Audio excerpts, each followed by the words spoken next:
comprehensive. And so I've done my best to kind of streamline it so we can look at some key points. Diabetes is an important topic because it is just more than the pancreas malfunctioning.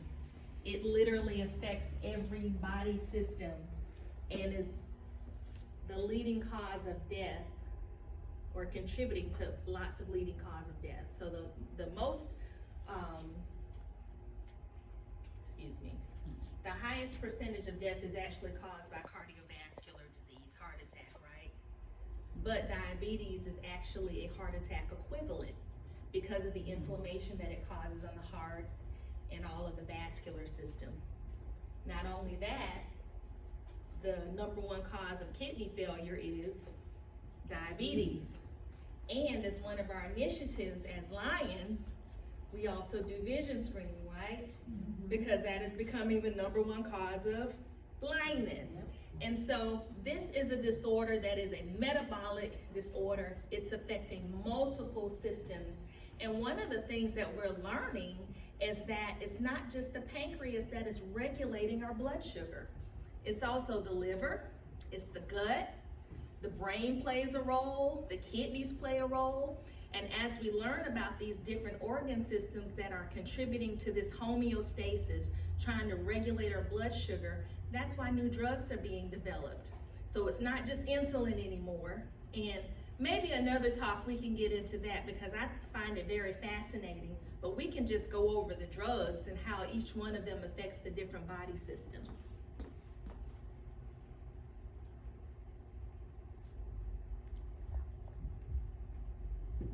All right, so by the numbers, this information is coming from the CDC. More than 37 million people in the United States have diabetes, and 1 in 5 of them don't even know they have it. 96 million US adults and over a third have pre-diabetes, and more than 8 of 10 of them don't know they have it either. In fact, if you have been diagnosed with diabetes, pre-diabetes, there is a very high likelihood that if you do not implement lifestyle changes, diet, exercise, weight loss, that you will transition into diabetes within 3 years. In the last 20 years, the number of adults diagnosed with diabetes has more than doubled as the American population begins to age and become more overweight and more obese. Not only are we affecting the numbers of patients, but the medical costs have skyrocketed as well. And that's because of all of the other disease states that are developing, all of the complications of diabetes. So now we're treating kidney disease, we're treating eye disease, heart disease. So these are some common symptoms of diabetes: frequent urination, feeling very thirsty, very hungry. Even though you're eating, you're still really hungry. Extreme fatigue, blurry vision. You may find that you're slow to heal when you develop cuts and bruises. Weight loss, that's interesting. That usually comes later on as the disease progresses. And then also peripheral neuropathy, which is that numbness or tingling sensation. And it often happens in the hands and feet. Why? Because those where the tiniest blood vessels are. So they're going to be affected most. Now, what's interesting about these symptoms is that sometimes they mimic other disorders too. And some people don't even have the symptoms until the disease is pretty widespread. So that's why it's important to get screening, because you can't rely on this laundry list of symptoms alone. So let's talk about diabetes. There are actually, believe it or not, 4 types of diabetes. We're going to talk about 1 and 2, and then there's gestational. And then type 3, you'll find interesting later, but we may touch on it at the very end. So in essence, what diabetes is a abnormal accumulation of sugar in the blood.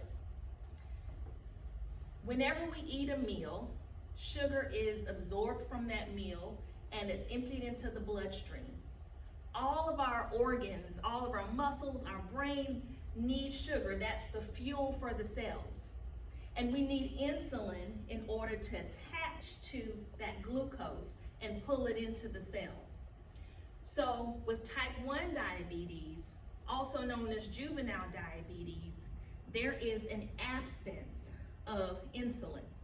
And this is because type 1 is an autoimmune disorder. We don't know why it happens, just like other autoimmune disorders. We don't know why the body attacks itself. But at a certain point, the beta cells in the pancreas, which make insulin, they are attacked by our body's own immune system and destroyed. And so diagnoses can be seen as young as an infant, a 2-year-old, but can also be seen in adolescents and sometimes in patients that are 30 years old. But they're still considered as having type 1 or juvenile diabetes. The only treatment for type 1 is insulin. Now, type 2 diabetes is the most common. And the issue with type 2 diabetes is not that the pancreas does not produce insulin, it's that either the pancreas is not producing enough, not enough that's adequate for the amount of glucose that's in the body, and that's attributed to us being overweight, eating poorly, high sugar diets, or, and it kind of works in conjunction, because of the demand of insulin by the body, the pancreas produces abnormal insulin, just trying to get out whatever we can to help get this glucose out, but it's not adequate. There's defectiveness in the molecule. Now, with the type 2, does it cause you to crave, or both 1 and 2 cause you to crave sugar? So those common symptoms for diabetes applies regardless of the type. And so that sensation of hunger and cravings. And so the issue is this: the glucose is in your bloodstream. The rest of your body is deprived of the sugar that it needs for fuel. And so you have all these other mechanisms. Remember I was talking about other organs are involved? You have other mechanisms that are involved trying to get that sugar. In fact, the liver stores sugar. And when the rest of the body perceives, even the brain, we don't have enough sugar to give us that energy, to get rid of that fatigue, the liver starts to release sugar. And so it's important to know that, because you have some patients that say, well, I didn't eat very much. Why is my sugar so high? You know, I'm exercising. Why is my sugar so high? It's because the liver is releasing sugar as well. We have to figure out how to get that sugar out of the bloodstream and deliver it to the organs and tissues that need it. So it doesn't help if 1 o'clock at night, I feel like eating 3 or 4 Reese's bars, huh? It doesn't help, no. And then with gestational diabetes, which is similar to type 2, again, it's the mother's body is unable to handle the amount of glucose that's in the bloodstream. So there's not enough insulin circulating. Having gestational diabetes does not mean that you will go on to develop type 2 diabetes. However, it is a risk, and there's a 25% risk that if the lifestyle changes aren't implemented, then you could develop diabetes. And these patients are treated with, either insulin or metformin, I believe is safe in low doses. So they are treated, but preferably we try to put them on a low sugar diet, low carbohydrate diet. You have a hand. So I know, like, some people say, like, when I was pregnant, I have like diabetes. I had to take. So do they have to take insulin when they're pregnant, and then does it go away after they're pregnant? Yes, so it can go away after they're pregnant because the baby has been delivered. You're eating less food. The demand for food and the demand for glucose has gone away. But the risk is still there if that mother's overweight, which in a lot of cases that's the scenario.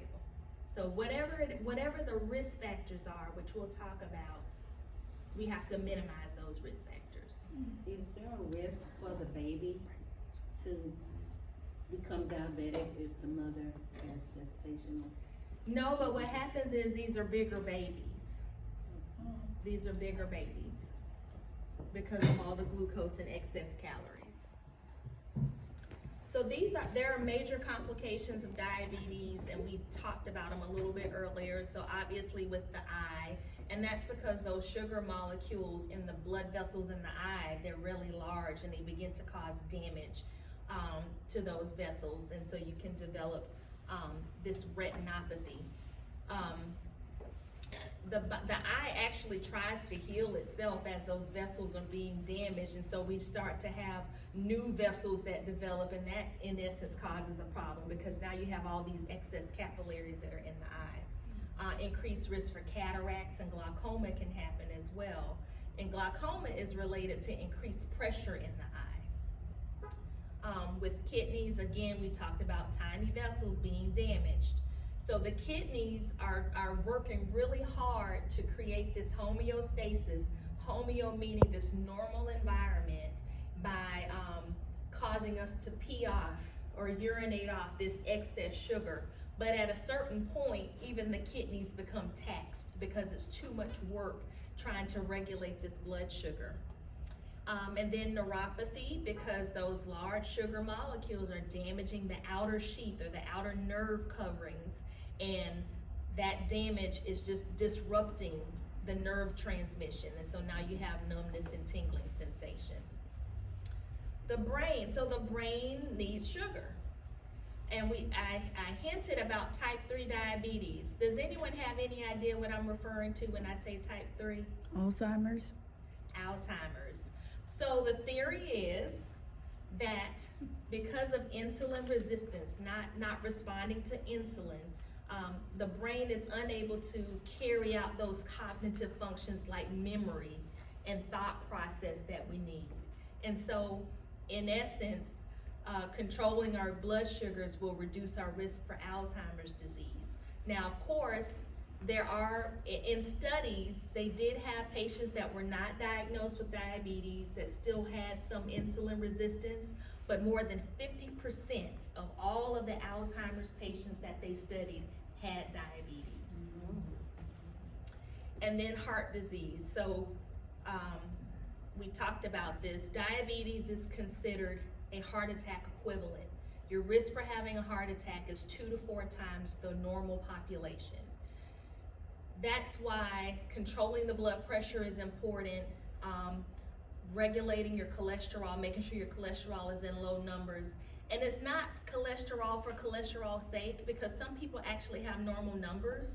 Our cell walls and our vascular walls actually are made with cholesterol. That's part of the structure. But as we begin to absorb more and more cholesterol, it causes inflammation. And then the cholesterol causes hard plaques to form. And then when platelets and blood cells and all those kind of mix with it, you can develop a clot. Clot travels to the brain, and then you have a stroke. So it's all about reducing inflammation. Dr. Jones, what type of food work on raising your cholesterol? Is it just fried foods or just fatty foods? Yeah, so pretty much all foods except for fiber have some cholesterol. So you want to eat high fiber foods to reduce cholesterol. You want to reduce the amount of red meat that you eat. So basically, red meats, diets that are high in processed foods and fatty foods. I know some people like shrimp, I'm not naming any names, very high in cholesterol. Really? Yes, very much so. But a lot of it is because of how it's prepared. We tend to use a lot of butter, right, with seafood. Yeah, but shrimp is high in cholesterol, sorry. What if you didn't use butter? Like, use something to substitute it? As long as you don't eat it in excess, you're Everything fine. in moderation, right, Dr. Jones? Everything in moderation. All right. So how is diabetes diagnosed? So the main way is diagnosis with a test called hemoglobin A1C, but there are screening tests that can be done that will also alert us of the presence of diabetes. So a hemoglobin A1C is also known as the average glycosylated, means the sugar that's attached to red blood cells. And typically that test is done about every 90 days if you're diabetic. And that's because sugar attaches to blood cells, right? That's why you can prick your finger and know what your glucose level is. And so they've devised this scale of numbers that range from 5.7, which is the start of prediabetes, and it just goes off the charts basically. So 6.5 is diabetes. 5.7 to 6.4 is prediabetes. So if you're under 5.7, you're considered normal. And anything above that is more to guide the clinician on how to treat your diabetes. So the higher the number is, the more aggressive we have to be in lowering that A1C. There is a direct correlation between the complications of diabetes and your A1C number. So the higher your A1C number is, the more likely you are to have all of those complications that I previously discussed. There's a caveat. You can have lower A1Cs, even pre-diabetic, and still experience some symptoms. So overall, you don't want to just aim for 6.5. You want to get that number as low as you can so you can reduce your long-term risks. Can diabetes be reversed? We'll talk about that. As a physician, I would say it can be controlled, right? So you want to know what your risks are. So pre-diabetes, these are your risks. If you're overweight, 45 years or older, have a parent, brother, or sister with type 2 diabetes, maybe not as physically active, history of gestational diabetes, African American, Hispanic, Latin American, basically non-whites have a higher risk of diabetes. But yes, you can prevent, you can even reverse at this stage with, the proper lifestyle changes. So some risks you cannot modify. You can't modify your, ethnicity. You cannot modify your family history. You're born into the family you're in. We all get older. But there are certain other things that we can do, and primarily that's exercise, diet. So are you saying white people don't have diabetes? Does anyone have any questions other than Lion Linda? So with type 1 diabetes, because this is thought to be autoimmune, it's not really preventable. There is a strong family history that, there tends to be. So, I would just say, as long as you are going to the doctor regularly, getting your screenings, when they're doing your chemistry panel, if they see that the glucose is off, just kind of being aware of those symptoms we talked about. So you could at least try to catch it early so you can get treatment early, versus developing those complications. Yeah, type 1, they usually find that one as a child, because it's usually... They do. Now, our godbrother actually was diagnosed his freshman year in college. So he was 18 years old. I have a friend, my friend's husband was in his 40s, and they Right. diagnosed him type 1. He had no symptoms whatsoever. Yeah. Because most of the ones I knew, they was diagnosed like 11, 12. So it can range from infancy, and then you have those outliers there. And so unfortunately, type 1 diabetics, when they're diagnosed, they're usually in crisis. It's usually been that they were sick and they're losing a lot of weight, just whatever those symptoms are, just magnified. They end up in the hospital and their blood sugars are through the roof.